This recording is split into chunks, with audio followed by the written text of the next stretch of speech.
Manchester United 1-2 Sevilla. AG 1-2. Wissam Ben Yedder double condemns Jose Mourinho's side to shock Champions League exit at last 16 stage. By the time the last Manchester United player left the pitch, the stadium had already close to emptied. Only one pocket of noise and jubilation remained, Sevilla's support, bouncing and boisterous, singing in Spanish to the same melody that accompanies Will Grigg's On Fire. Wissam Ben Yedder's On Fire doesn't stand, but he was, and as a result Manchester United are out of Europe. An excellent performance by the away team, full of the ambition United failed to show over 2 matches, was only half the tale, though.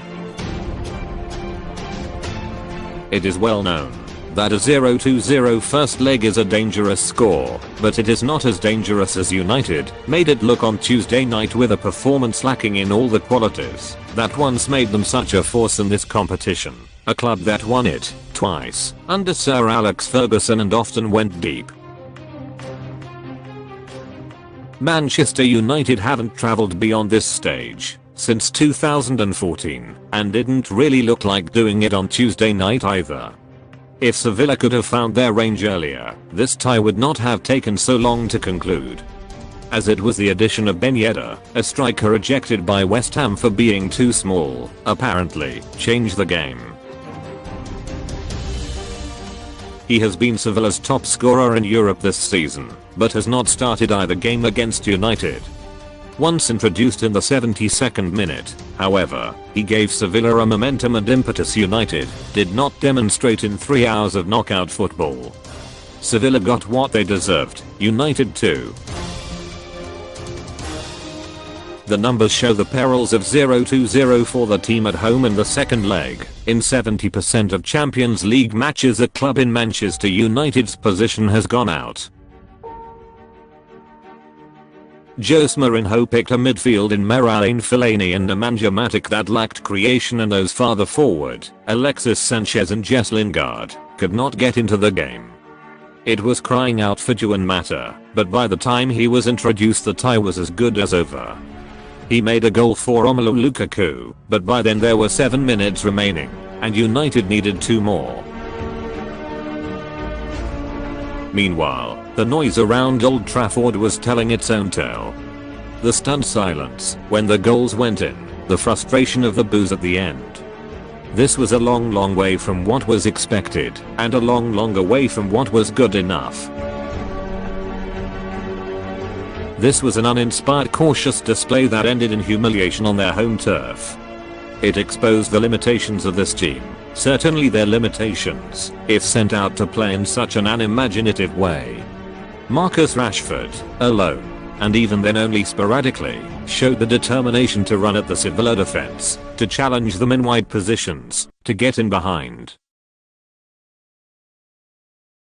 The rest was mediocre in the extreme. Wayward, long balls. Ponderous, slow play. Attack, attack, attack, shouted the fans. Sevilla did, finally locating the target after a series of wild attempts to send United stumbling out of the competition, disoriented, humbled. At least they can concentrate on coming a distant second to Manchester City now. It is fitting that an attacker changed the game after such torpor. Ben Yedder's first goal came after 2 minutes of involvement, in which time his movement was already having an impact. It was a superbly taken goal. Pablo Sarabia picked him out through the middle and Ben Yedder held off the defensive attention to bury the ball at David De Gea's left post. Statistics show how difficult that is this season. Until then, De Gea had saved 20 of 21 shots in the Champions League. The expected goals indicator suggested 5 of them should have gone in too. The next, the killer, was a little less perfect, but no less effective. A header at the back post after Ben Yedder had lost Ashley Young, that De Gea scrambled to clear, but was judged correctly to have crossed the line. Romelu Lukaku pulled one back from a Mata cross, and how United could have done with his invention from the start, but the tie was gone. Ben Yedder should have had a hat-trick. his easiest chance being his third, one-on-one with DG, flapping at it, unnerved by the thinking time, blasting his finish straight at his legs. It says something of the upheaval and trials of Manchester United, since Sir Alex Ferguson stood down that less than half of Thursday night's starting lineup had ever played a Champions League knockout game at Old Trafford, but that is still no excuse.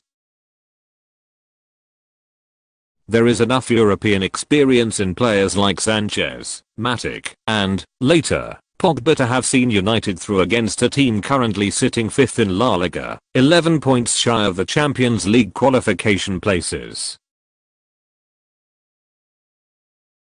Almost from the outset, there was trouble. Lukaku had a shot after a minute, but from there Sevilla took charge. Had they been able to hit a bovine backside with the proverbial stringed instrument, United could have been in real trouble. It did not make for comfortable viewing, even for the pragmatic Mourinho. He stood for long periods on the edge of the technical area, hands deep in pockets, expression sober. He had picked a midfield to smother as well as deliver, but neither aspect was going particularly well. Fellaini, preferred to Pogba, played much as he did under Louis van Gaal, alternating between defensive midfield duties and support striker, flicking the ball onto that other giant, Lukaku. It wasn't greatly effective. Indeed, the one time United did threaten to score was in a sweet passing move between Fellaini and Sanchez that breached an otherwise competent Sevilla defense.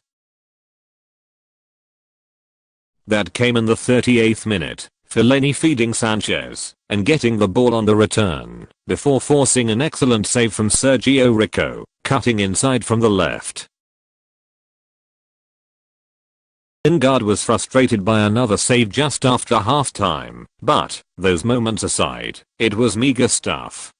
Sevilla were better, but wild. Luis Muriel twice and Franco Vazquez missing with shots, Joaquin Curry failing with a header from a left-sided corner. Yet, in trying to do a job on Sevilla, United ended up having had a job done on them instead. If the blueprint survives from this match, it should be tucked away, never to be unfolded or utilized again. There's no way for Manchester United to play in Europe, it is a way for them, and any other team carrying 0-2-0 into a home leg, to lose.